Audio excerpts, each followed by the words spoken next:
ലോക ഫുട്ബോളിലെ ഏറ്റവും വലിയ മത്സരങ്ങളിലൊന്നായി ഫുട്ബോൾ ലോകം വിലയിരുത്തുന്ന മത്സരമാണ് Argentina versus France Qatar world cup final മത്സരം. ഈ ഒരൊറ്റ മത്സരത്തോടു കൂടി തന്നെ ഫുട്ബോൾ ലോകത്തെ ഏറ്റവും വലിയ ശത്രുക്കളായി മാറിയിരിക്കുകയാണ് അർജന്റീനയും ഫ്രാൻസും.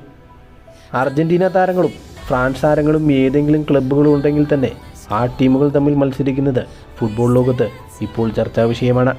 എന്തിന് അർജന്റീന താരങ്ങൾ ഫ്രാൻസിലേക്ക് എത്തുമ്പോൾ തന്നെ അവരെ കൂവലോടെയാണ് ഇപ്പോൾ ഫ്രാൻസിലെ ആരാധകർ സ്വീകരിക്കുന്നത്. ഇപ്പോഴത്തെ കോൺകാഫ് ചാമ്പ്യൻസ് ലീഗിൻ്റെ ക്വാർട്ടർ ഫൈനൽ മത്സരത്തിൽ ഇതിഹാസ താരമായ ലയണൽ മെസ്സി കളിക്കുന്ന ഇന്റർ മിയാമി നേരിടാൻ പോകുന്നത് അന്ന് ഫ്രാൻസിൻ്റെ ടീമിൽ കളിച്ച 2 താരങ്ങളുള്ള ടീമിനെതിരെയാണ്. ഒളിവർ ജിറോഡ് എന്ന മുന്നേറ്റ നിര താരവും ഹുഗോ ലോറിയസ് എന്ന ഗോൾ കീപ്പറും കളിക്കുന്ന ലോസ് ആഞ്ചലസ് എന്ന ടീമുമായിട്ടാണ് കോൺകാഫ് ചാമ്പ്യൻസ് ലീഗിൽ ഇന്റർ മിയാമി ക്വാർട്ടർ ഫൈനൽ മത്സരം കളിക്കേണ്ടത്.